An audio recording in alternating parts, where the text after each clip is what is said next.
Welcome to my YouTube channel Saraswati commerce academy. तो आज हम करने वाले हैं अपनी क्लास +1 की इकोनॉमिक्स का चैप्टर नंबर 7। ये है हमारा इंडियन इकोनॉमिक डेवलपमेंट का चैप्टर नंबर 7, जिसका नेम है पॉवर्टी। चैप्टर का नेम क्या है? पॉवर्टी। पॉवर्टी का मतलब तो आपको पता ही है, गरीबी। और गरीबी का भी आपको पता ही है कि कौन लोग गरीब होते हैं। तो ये तो बहुत ही सिंपल सा चैप्टर है, आपको इसके बारे में काफी कुछ पता भी है और ये काफी सिक्योरिंग भी है, काफी मार्क्स आप इसके अंदर सिक्योर भी कर सकते हो। तो सबसे इजी चैप्टर हम इसको कह सकते हैं। ठीक है, तो चलिए अब हम इस चैप्टर को स्टार्ट करते हैं कि पॉवर्टी क्या है और आगे हम इसको किस तरीके से क्लासिफाई कर सकते हैं। रिलेटिव पॉवर्टी और एब्सोल्यूट पॉवर्टी क्या होती है, कॉजेस क्या है इसके, किस तरीके से हम पॉवर्टी को दूर करने के लिए क्या क्या स्टेप्स उठा सकते हैं, और गवर्नमेंट ने ऐसी क्या स्कीम्स बनाई है कि जिसके थ्रू हम पॉवर्टी को दूर कर सके। तो पॉवर्टी का मतलब क्या है? पॉवर्टी का मतलब हम उन इंसान को, किसी भी इंसान को हम पॉवर्टी लाइन के नीचे तब कहेंगे कि ये आदमी जो है ये गरीब है। कब कहेंगे? जब वो अपने बेसिक रिक्वायरमेंट को पूरा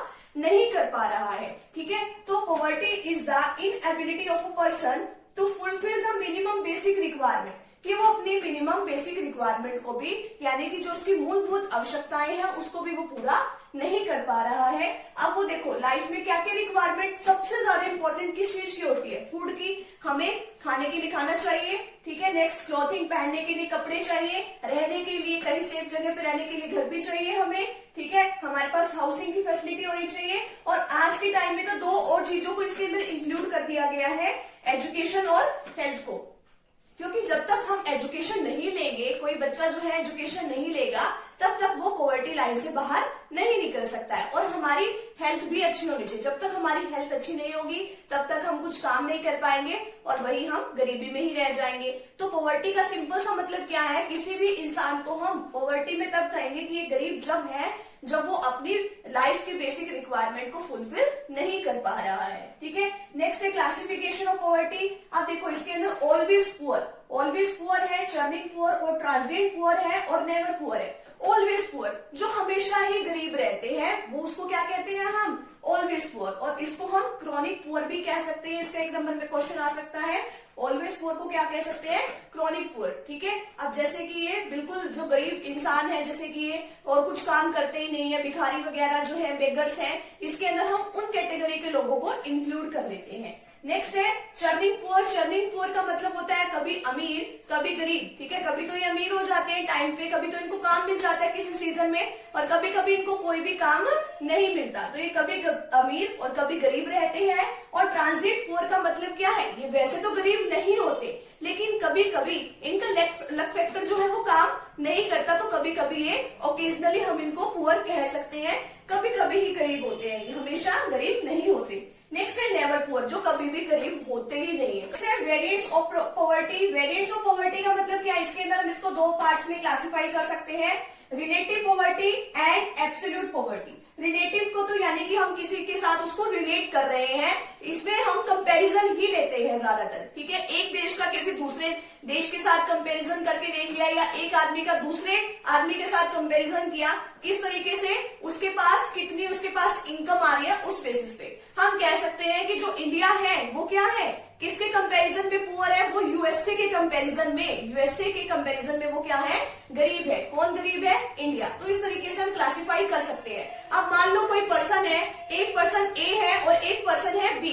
ए तो कमा रहा है 90 रुपीज और बी कमा रहा है 80 रुपीज। ठीक है, बी तो हम क्या कहेंगे? बी को हम क्या कहेंगे कि ये रिलेटिवली किससे पुअर है? ए से। ठीक है, ए अमीर है और बी गरीब है। तो हम इस तरीके से हम इसको क्लासिफाई कर सकते हैं। इसके अंदर क्लासिफिकेशन हम इस तरीके से करते हैं कंपैरिजन बेसिस पे। नेक्स्ट है एब्सोल्यूट पॉवर्टी। अब ये जो है इंडिया में वैसे होता नहीं है।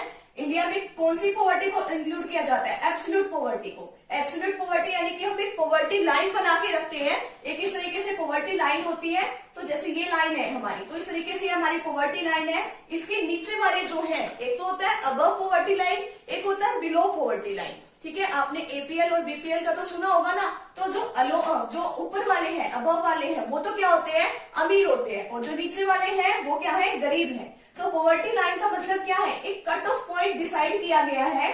ठीक है, कि जिसके अंदर हम बताते हैं कि ये पर्सन अमीर है या ये पर्सन गरीब है।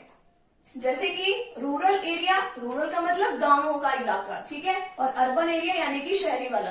तो हम कह सकते हैं कि जो गांव में जो पर्सन 816 रुपीज पर मंथ अगर वो खर्च कर रहा है, ठीक है, और उससे ज्यादा खर्च कर रहा है तो वो गरीब है नहीं है, ठीक है। पर महीने 816 रुपए अगर वो खर्च कर रहा है तो वो गरीब नहीं है। अगर इससे कम खर्च कर रहा है तो वो गरीब है। और इसी तरीके से अर्बन एरिया में अगर कोई पर्सन जो है 1000 रुपए महीना खर्च कर रहा है, ठीक है, या उससे ज्यादा खर्च कर रहा है, हम तो करते ही है, तो अगर उससे कोई ज्यादा खर्च कर रहा है तो वो अमीर है, ठीक है। अगर इससे कम कर रहा है तो वो क्या है, गरीब है। तो इसी तरीके से एक हमारी कैलोरीफिक वैल्यू जो होती है, कैलोरी वैल्यू होती है, उसके अकॉर्डिंग भी कह सकते हैं अगर कोई गांव में 2400 कैलोरी, ठीक है, अगर उसका कंजम्पशन है 2400 कैलोरी अगर किसी पर्सन को पर महीने में मिल रही है, पर मंथ, ठीक है, तो हम कहेंगे कि हाँ भी वो गरीब नहीं है, ठीक है, क्योंकि गांव वाले में जो गांव वाले पर्सन है वो फिजिकल लेबर थोड़ी ज्यादा करते हैं, तो इसलिए उनको थोड़ी ज्यादा कैलोरी की जरूरत होती है। और शहरों में हमने क्या वैल्यू डिसाइड कर रखी है,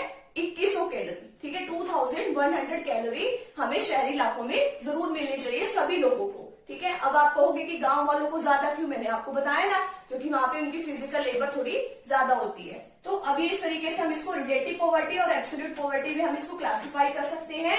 नेक्स्ट हमारे पास है कॉजेज ऑफ पॉवर्टी, की क्या कारण है हमारे पॉवर्टी के लाइन के नीचे होने के, ठीक है, यानी कि लोग गरीब क्यों हैं, उसके क्या क्या रीजंस हैं। Heavy pressure of population, first point आता है हैवी प्रेशर ऑफ पॉपुलेशन, यानी कि हमारे यहाँ पे पॉपुलेशन इतनी ज्यादा है। एक फैमिली मेंबर में मान लो कमाने वाला तो कोई एक है और उसके साथ खर्चा करने वाले, यानी कि उसके पास लोग इतने सारे हैं कि जो कि कुछ ना कुछ खर्चा करते ही हैं और कुछ नहीं, खाने के लिए रोटी तो सभी को चाहिए। आप कमाने वाला एक हो, ठीक है, और खर्चा करने वाले मान लो 10 लोग हो, ठीक है, तो किस तरीके से काम चलेगा।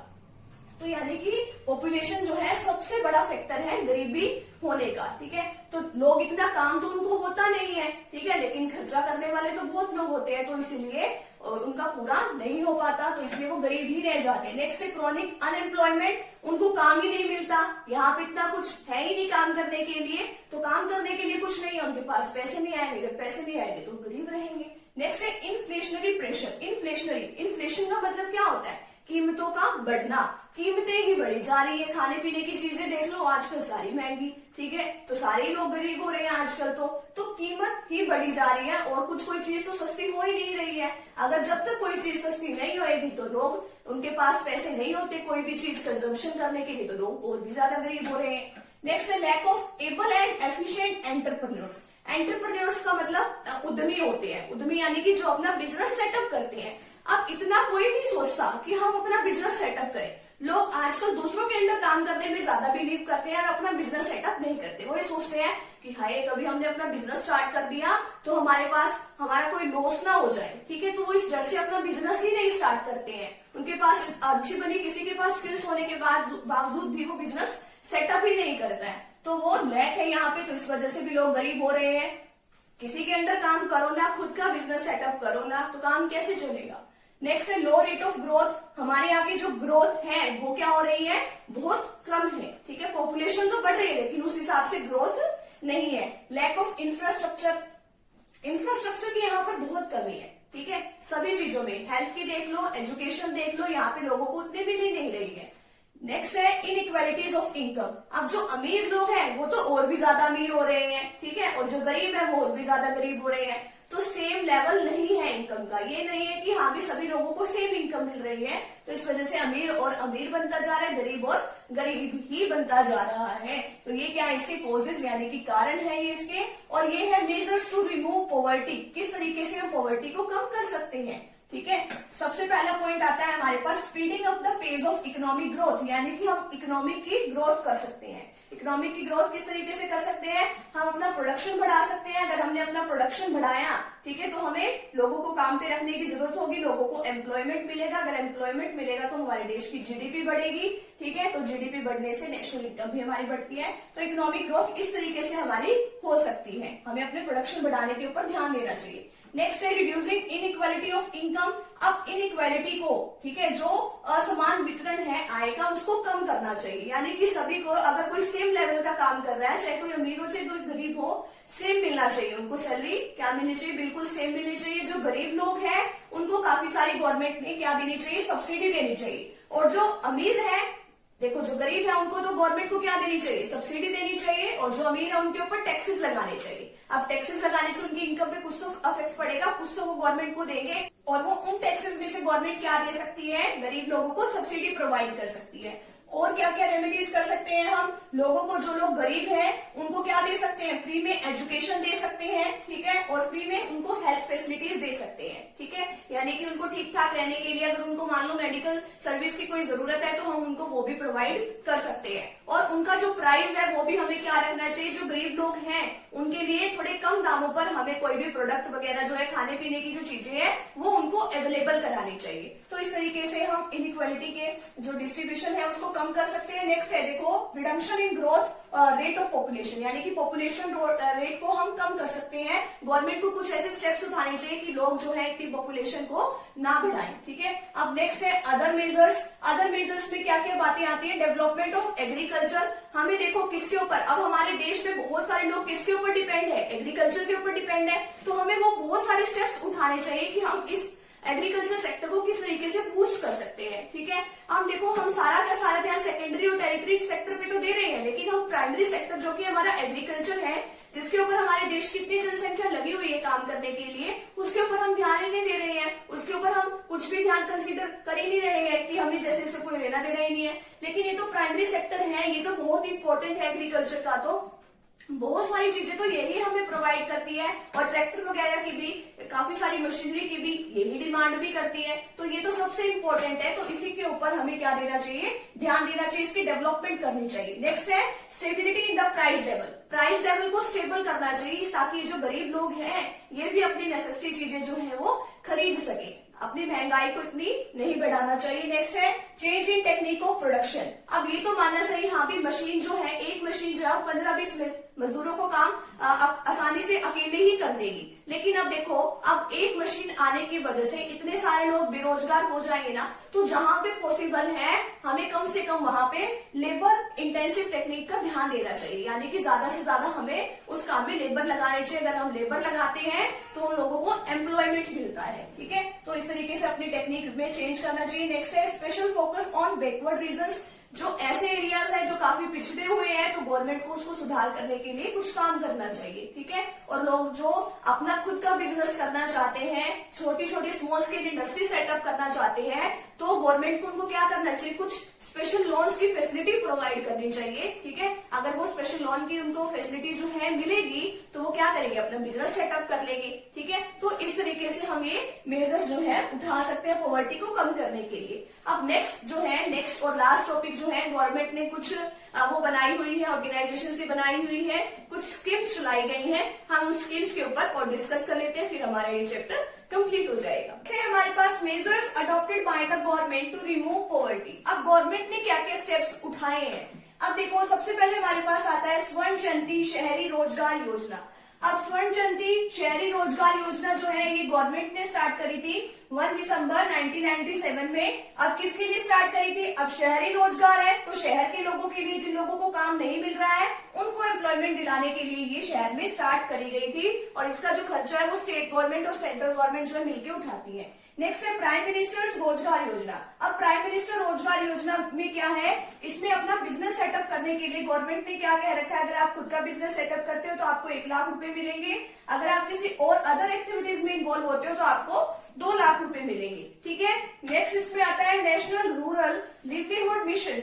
इसको शॉर्ट फॉर्म में NRLM भी बोला जाता है। ये क्या है, अपनी आजीविका कमाने के लिए इसमें काम पे फोकस किया गया है। और ये कब स्टार्ट करी गई थी, अब ये देखो, इसमें ना पता है क्या था, 2016-17 में, ठीक है। ये पूरे इसमें ये डिसाइड किया गया था कि 2016-17 तक इसको पूरे ऑल ओवर इंडिया में इसको हम स्टार्ट कर देंगे। और 2016-17 तक इसमें ये मिशन किया गया था कि 90 लाख लोगों को इसमें क्या मिल जाएगा, 90% लोगों को रोजगार इसमें मिल जाएगा। नेक्स्ट है प्रधानमंत्री ग्रामोदय योजना। प्रधानमंत्री ग्रामोदय योजना में क्या है, कि इसमें गांव के लोगों के लिए हेल्थ, एजुकेशन, उनको पीने के पानी की व्यवस्था, रोड की व्यवस्था और उनको घर दिलाने की व्यवस्था में इसमें जो प्लान जो था, एक योजना जो थी वो बनाई गई थी। नेक्स्ट क्या है, development of small scale and cottage industry. बहुत छोटी छोटी इंडस्ट्री सेटअप की गई थी ताकि जो लोग हैं कुछ तो इसमें एनरोल हो, ताकि कुछ तो काम करे, वो कुछ तो लोगों को एम्प्लॉयमेंट मिलेगा।